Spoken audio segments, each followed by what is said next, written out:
सभी दोस्तों को मेरा प्यार भरा नमस्कार। दोस्तों, अभी अपने भंडारे शहर में इलेक्शन का माहौल चल रहा है, लेकिन जो मेन मुद्दे हैं उन पे कोई बात नहीं कर रहा है। तो उस विषय पे आज हम बात करेंगे, जो कि है हमारे भारत देश का एजुकेशन सिस्टम। इस व्यक्ति ने हमारे देश का एजुकेशन सिस्टम डेवलप किया है। उसका पूरा नाम है थॉमस बैबिंगटन मैकॉले, जो कि एक हिस्टोरियन था और एक पॉलिटिशियन भी था। मैकॉले ने जो हमारे देश का एजुकेशन सिस्टम डेवलप किया है वो इतना रद्दी और इतना बेकार है कि जो हमारे ज़िंदगी में कभी काम नहीं आता। अभी सोचो दोस्तों, जितने साल आपने एजुकेशन लिया है उतने ही साल अगर आपने किसी बिजनेस में और किसी धंधे में पैसा लगाया होता तो आज आप एक करोड़पति इंसान होते। जैसे कि दोस्तों, मैं आपको एक एग्जांपल दे देता हूँ। मैंने एजुकेशन लिया था तो उसमें मैंने पढ़ा था the smallest and individual particle of an element is called an atom.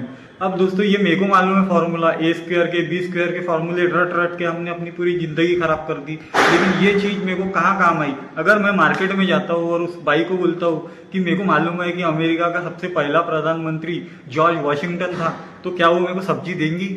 नहीं देंगी दोस्तों। एजुकेशन के नाम पे दोस्तों हमारे देश में सीधे और साफ शब्दों में बोल देता हूँ, पूरी भेड़िया धसान चालू है।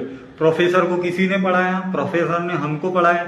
एक दिन दोस्तों, अगर आप अपने प्रोफेसर को पूछोगे कि सर आपने ये फॉर्मूला और ये चीज हमको पढ़ाई तो क्यों पढ़ाई और इसका हमें कहाँ काम आएगा, तो उसका जवाब ये होगा कि बेटा मेरे को किसी और ने पढ़ाया और मैं आप लोगों को पढ़ा। इतने दुख की बात है कि हमारे को अपने देश के पहले प्रधानमंत्री, अमेरिका के पहले प्रधानमंत्री, सबके बारे में मालूम है। लेकिन मैं अगर आपसे एक सवाल पूछूं कि आपको अपने फैमिली के जो पहले के लोग थे उनके बारे में मालूम है क्या, तो दोस्तों आप सोच में गिर जाओगे। बहुत ही दुख की बात है। तो जब ये एजुकेशन हमारे जीवन में कभी कोई काम नहीं आता तो हमें ये सब चीजें पढ़ाई की हो जाती है, रटाई की हो जाती है, हमारा पूरा दिमाग खराब कर दिया जाता है। आए दिन दोस्तों, जब भी रिजल्ट के दिन पास में आते हैं तो आपने देखा होगा न्यूज में, पेपर में, जो बच्चे बेचारे फेल हो जाते हैं वो लोग कहीं सुसाइड कर लेते हैं, कोई कुछ कर लेता है। लेकिन दोस्तों, मैं एक सवाल पूछना चाहता हूँ अपने प्राध्यापकों से, जो टीचर्स लोग हैं, कि वो कौन होते हैं उनको फेल हो गया बोलने वाले और पास हो गया बोलने वाले? यानी जिसने 99% और 95% लाया वो पास, वो होशियार है, और जिसने 35% लाया वो कोई काम का नहीं है। ये कौन सी बात हो गई भैया? ऐसा तो आपको पता है क्या? तो मालूम नहीं, लेकिन न्यूटन को जिंदगी में कभी 30 के ऊपर मार्क्स नहीं मिले, वो जिंदगी में कभी पास नहीं हुआ। आखिरकार स्कूल के लोगों ने परेशान होकर उसको स्कूल से निकाल दिया।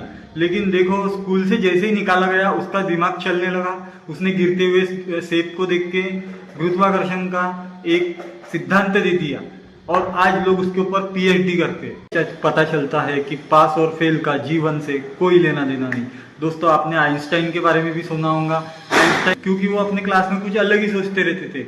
लेकिन दोस्तों, आइंस्टाइन ने जैसे ही उनको स्कूल छोड़ी, उन्होंने E=mc² का इतना बड़ा सिद्धांत हमारे दुनिया इसको दे दी। दोस्तों, अपने ही देश के उदाहरण ले लो, धीरू भाई अंबानी, घनश्याम दास बिरला, जो लोग चौथी और पांचवी पढ़े हुए, उन्होंने इतना बड़ा रिलायंस का अंपायर खड़ा कर दिया और घनश्याम दास बिरला जी ने इतना बड़ा बिरला एम्पायर बना दिया। तो दोस्तों, एजुकेशन का डिग्री से कोई लेना देना नहीं है आपकी जिंदगी में, इसका कोई महत्व नहीं है। बस आपकी जो स्किल्स है वो बहुत परफेक्ट और बहुत अच्छी होनी चाहिए, तभी आप जीवन में बहुत कुछ कर सकते हो। बहुत बहुत धन्यवाद।